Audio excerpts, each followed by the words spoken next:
Now let's dive deep into this big LGBTQ story for today. I'm Bobby Huynh, and let's queer up the gay culture.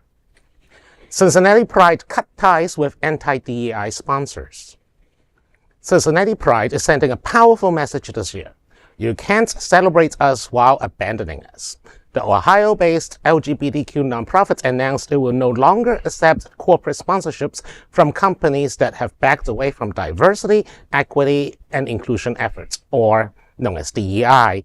Instead, Cincinnati Pride is turning to the community, aiming to raise $50,000 to keep this June's Pride Festival running strong and safe.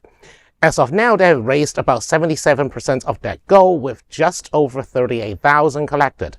This shift comes in the wake of political pressure. Though a recent executive order signed by the president only targets DEI programs in federal agencies, it's already making waves in corporate America. Many companies are now scaling back their DEI programs, and Pride organizes that the impact is immediate and dangerous. Last month, Anheuser-Busch pulled out of sponsoring Pride St. Louis, leaving organizers nearly $500,000 short. Similarly, Twin Cities Pride in Minneapolis dropped target over its rollback of DEI initiatives. Still, some companies are standing firm. Delta, Hilton, Kroger, Fifth Third Bank, Procter & Gamble, and local business Pure Romance remain committed to DEI and to Cincinnati Pride. The decisions in Cincinnati may have national impact. Well, first of all, good for Delta. I mean, we all know that. Also, additional sponsors, I think we saw last time when we a couple of weeks ago at Miami Beach Pride also included Chase, American Airlines, and multiple companies that have stood behind their LGBTQ community. So good for them. And boo for Target, and boo for Anheuser-Busch. Hopefully this year, that means that hopefully Stonewall Pride on our drive this year is not going to be covered with Bud Light tents. Anyways. You know, I think the story is less about the corporations and more, this is a big moment for prides nationwide. You know, Cincinnati Pride made a right call. Like, one, you know, should we, you know, I've always been we need to have less corporate money in Pride, because I've always been like, they're fair weather friends. And we don't all, you know, they're not there to support us, they're there to have a cheap advertising opportunity. But this is a little bit more specific of like, we have to have some basic standards when we take corporate money. I mean, like, and this is a great thing. And the fact that they've already raised 77% of their goal, that's great, because too often, you know, these prides, they get put in these situations where these companies pull out. And this Cincinnati Pride said, no, we're not going to put ourselves at risk. We're going to make ourselves more financially sustainable and not worry about if a corporation is with us today and gone tomorrow. So good for them. I agree with you, but I want to actually point this question to the one professional fundraiser that we have at the table, and that's Gil. So how would you sort, or how would you screen a corporation, big or small, when it comes to this sort of thing? Before I answer your question, I am going to launch and say that $38,000 at this point in juncture, with more than, I'd say, about 2 months to go, you're doing pretty good, and that's what I call some good old-fashioned grassroots fundraising. But in general, as you're talking about with screening corporations, as somebody who does this every day, almost all day, from my work, what you ultimately do is, I always like to say, one, your philanthropic ventures are going to tell me exactly what you value. And number two, it's all going to be about standing by your own values. Trust me, you're seeing organizations cutting their DEI left and right, but it's just as important to recognize corporations right now that actually are standing their ground. And they're willing to stand and fight with the LGBTQ community and BIPOC communities, and ensuring that DEI standards remain the norm, because it isn't just a buzzword. If you really think about DEI and the principles of diversity, equity, and inclusion, these are items that are ingrained in our daily lives. This isn't just about buzzwords and right-wing talking points. And this year's prides across the country need to have some sort of political stance. We can't ignore what's happening, and being out and being proud and being visible is so important.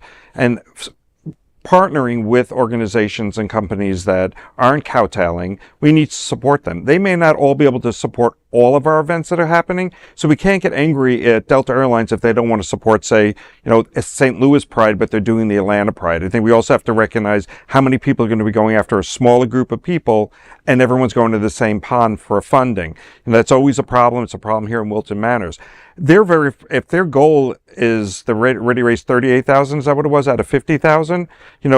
Most fundraising, from my past experience, happens in the last 30 to 45 days. So them meeting their goal should not be a problem. And also, they're clearly different than we are down here in South Florida, because our security budget is more than that 38,000 just in security for Wilton Drive. So them being able to do it within that kind of budget is amazing. To be able to pull that whole that's thing not off. their entire budget. Right. They just needed to replace their sponsor. Well, but I think you touched on a huge point about Pride in general, is that we do need to be political. I mean, we have to remember that that's why Pride was created, right? It was a political stance. Right. And I think over the years we've gotten comfortable and we've turned complacent, and we've turned Pride into more of a party.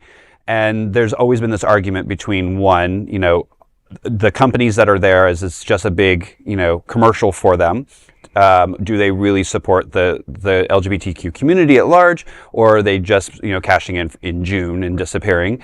And then the second thing is that, we've become this, giant parade and sometimes a mockery of what Pride was really founded upon. And I think this is an important time to go back to those original values and go, okay, let's make a statement about our community. We're standing strong in our beliefs, and we're showing that people that we are part of the community. We are your policemen. We are your firemen. We are your barber. We're your teachers.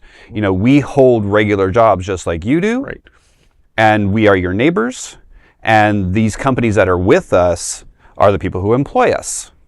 Or employ people that you know. So I think there is a strong political message that we need to really kind of fall back onto, and I think this is going to force us to do that. And I think, the last couple of years in Florida with Ron DeSantis as our governor, we have been fighting a lot of things that are now going national. The whole DEI thing in Florida, Don't Say Gay, the banning of books, all those kinds of things now we're seeing on a national level. And I don't even know that we did that great a job while we were under attack within our own Pride, because we're still trying to make a party out of it and sell as many rainbow flags as we could. And I think this year, nationwide, as you were saying, and as I said earlier, it has to be a political statement. There is no room for fun. And I don't mean take all the fun out of it. But the parade is not as important as actually a march. We aren't sitting back and going, okay, people are disappearing and being sent to El Salvador. This isn't the time where we go, well, we'll wait till it gets really bad. It's really bad. It's really bad now. People disappearing is really bad. Yeah. There's also a sustainability part of this equation, because, parades are very expensive, especially compared to political marches. I know that some of us that have been to like the big, like Boston, DC, New York, they have giant entertainment singers and acts. I know for World Pride, Betty Who and Perfume Genius are coming. I know DC Pride has had Troy Sivan in the past.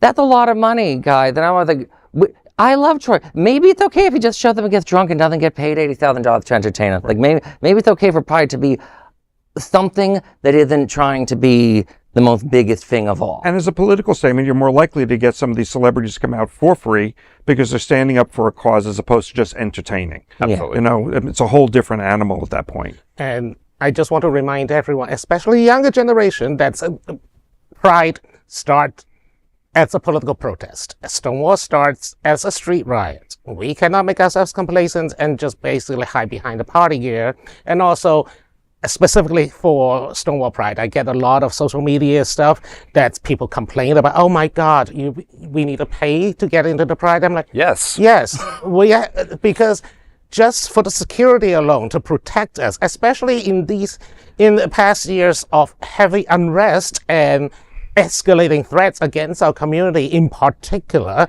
we have to hire police officers to patrol the rooftops. And that's a much more complicated conversation than I think people realize. Because in Florida, the police are actively signing under state law that they are going to be enforcing immigration and other things. And so how can Pride be welcoming if we keep saying, well, we have to have the police? I'm like, the first Pride March was on Christopher Street in 1970. There were people that wanted to be violent to them. The police were one of them, and they seemed to be able to handle doing their march just fine. So I'm very uncomfortable with all the policing that we've been putting into Pride. I've been to many political marches where the police did not help a single person. At Charlottesville, the police did not help the anti-fascist protesters. It was the Black Bloc that had to come in and protect those people from armed white supremacists. So I have to be very careful about this police talk. And I agree with both Bobby and Alex, but more so on Alex's side is that if someone wants to do bad, they're going to do bad. So if they want to find a friend who has an apartment and they want to do bad, there's lots of visibility on the drive, on balconies. I mean, there's lots of ways for people to get in if you want to do bad. During what was it, the Halloween, people were coming in costumes. They could have been carrying anything underneath them. We had all the security, but that wasn't going to stop somebody because we didn't have metal detectors. We didn't have bomb sniffing dogs. We just had a lot of people in the crowd that were dressed in uniform and not dressed in uniform. So we spend a lot on security, and if something bad is going to happen, it's going to happen, but we do spend way too much money. And to your point, a march doesn't need to be surrounded by barricades if you're making a political statement. You make your political statement. And they're going to be activists on the other side, and that's where you want the police to be. Well, with that said, that is a big LGBTQ story for today. There is no other queer non-profit media platform like this in the entire world. Support our LGBTQ stories by subscribing